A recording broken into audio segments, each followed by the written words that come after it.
What you're looking at is the dashboard for the AssetWorx asset tracking software program. AssetWorx is based on SQL Server for the data and an IIS web service that operates either in the cloud or it can be embedded onto a Windows server. It has been used for many years and it's very stable because of those, SQL and IIS kind of key functional blocks.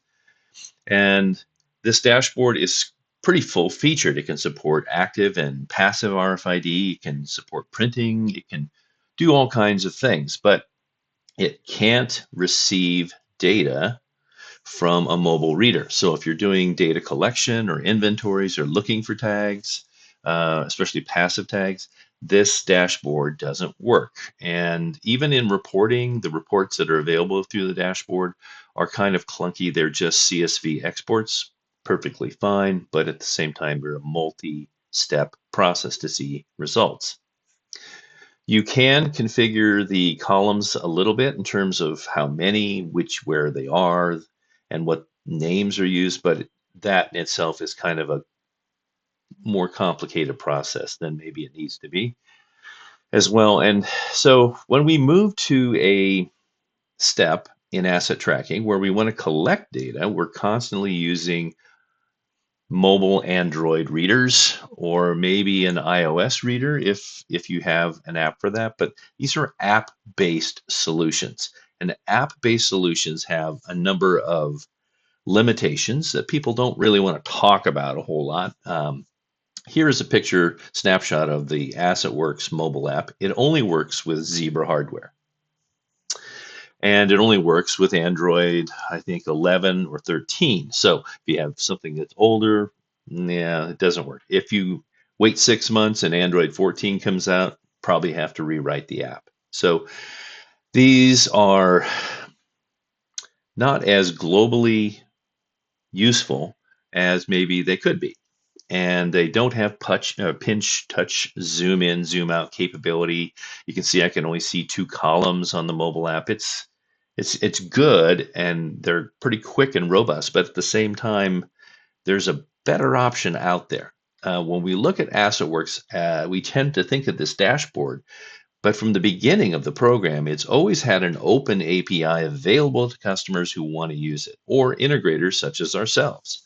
And we've done that recently to enhance AssetWorx, the value of AssetWorx, to giving you a browser display that is no longer tied to an Android APK file. This is a browser page. It is not an app.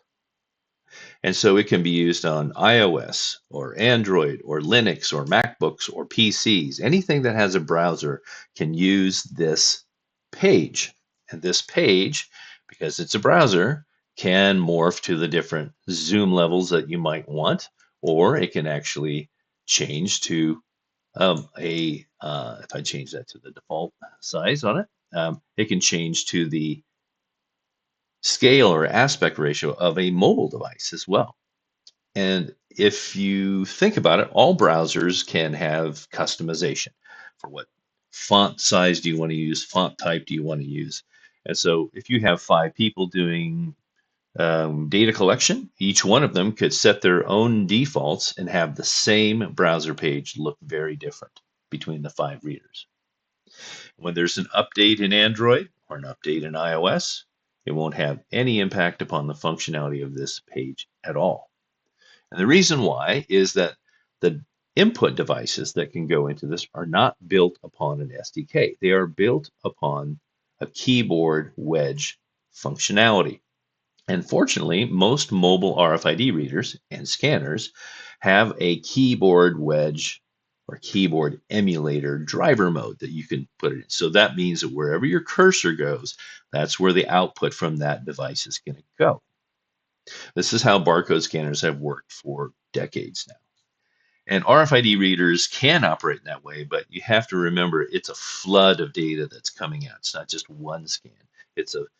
Any tags that are in that vicinity are going to come flooding out of an RFID reader. And that's why a lot of folks have been hesitant to try to do this before. But we have seen the value that you can receive by creating a custom page with an API rather than a custom app. I can use any hardware I want. It doesn't matter when those hardware models change or when the OS of your display unit changes.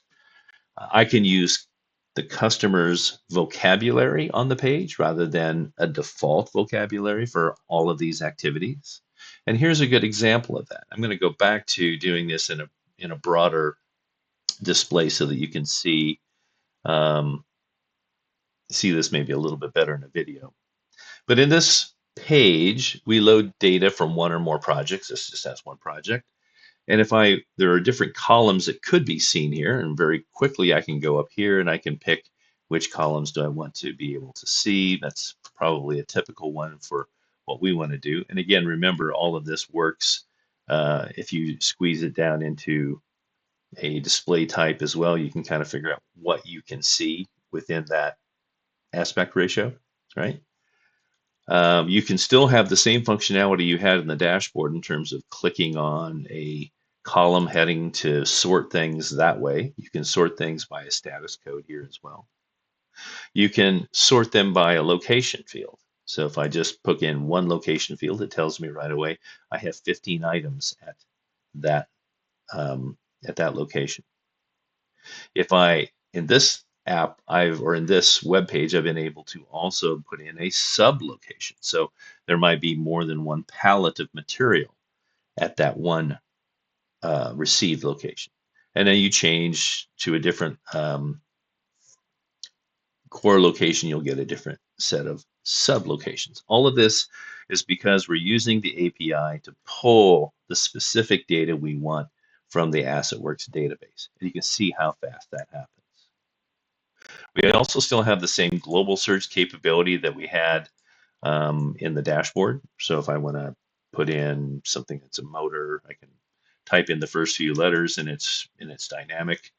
If I want to take a look at reports, it's no longer a CSV file. I can just click on the reports tab and I get, in this case, a dynamic report that changes as my data changes. That kind of shows me the status levels for the different received locations. Kind of showing me, hey, I've got this location's got a whole bunch more lost items. I maybe need to go investigate that. And at any time, if you want some help, you can just click on the help menu and it'll go out to either, you can read through this, but nobody does, right? Or you can go out to this support site, and maybe the most valuable thing there is the videos page, which will have this one as well as other, excuse me, other documentation for the hardware software that you're using. Okay, so let's come back to this API page and look at the asset list, which is where most of my activity is going to be. You can see I've got a column for manually selecting items. I have a series of columns that the users can choose what they want to see and what they don't want to see. And on the left, I can not only do visibility, I can set a prefix filter to only have the mobile reader pay attention to readers or tags that begin with a certain prefix. These days, there are many, many products that are including RFID tags from other companies. UPS is a classic example now where they have implemented RFID tracking in their packages. So when customers are receiving products with UPS, the box itself has stickers on it that will add to the volume of tags in your environment. And if you don't want to pay any attention to that, you would recognize that those tags start with A2, and you can put in the tag prefix that you use on your tags and only be concerned with that. I can do a case-sensitive search on the global search, live database update. Now, if you uncheck that, you can operate in a training mode, so you don't actually, update information to the database live. Perhaps one of the more important things here is show navbar. If you click that, you don't see that top nav bar. And this can be very, very important when you're talking about the limited amount of space that you have in a mobile device, right? So if I go over here and I want to hide the nav bar, I can do that and gain what, 3 more rows of data at least. And by just clicking on this bar again, you can get show nav bar to come back when you need it. Let's see, one other thing. Oh, in the mobile, do you notice that we get rid of our tabs or on the nav bar, but they still appear under this little hamburger thing if I do that. So all of this stuff, functionality that you saw in the full display mode is still available when you have a mobile device. It's just that the top nav bar changes a little bit. One last thing I wanted to show, if I go back to whether it's um, an Android device or a PC, there's a green bar at the top. And if I actually shut off my Wi-Fi just temporarily, I'll shut off that. That bar goes to red, telling you when you're walking around that you've hit a dead zone, you no longer have a Wi-Fi connection. And if you're trying to push data up to the database, it's not going to happen until you reconnect. So there is a visual feedback immediately, whether you're online or offline. Now, if I turn this back on, it should within a couple seconds as it reconnects here. Let's see if I get the right one. Here we go. And it goes back to green. That's a really nice feature. Everything's very compact. It looks like this page is very simple, and that's by design.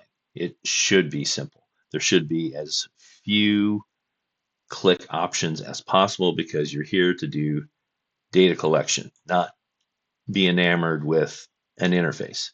The difference between commercial interfaces and industrial interfaces is commercial apps are intended to keep you on that page forever.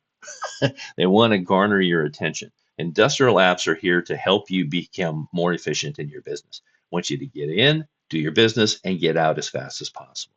That's the theory behind this design approach. And I think as we go into the next videos here, where we're showing how to do inventories and tag searches, you'll see how quick this can be.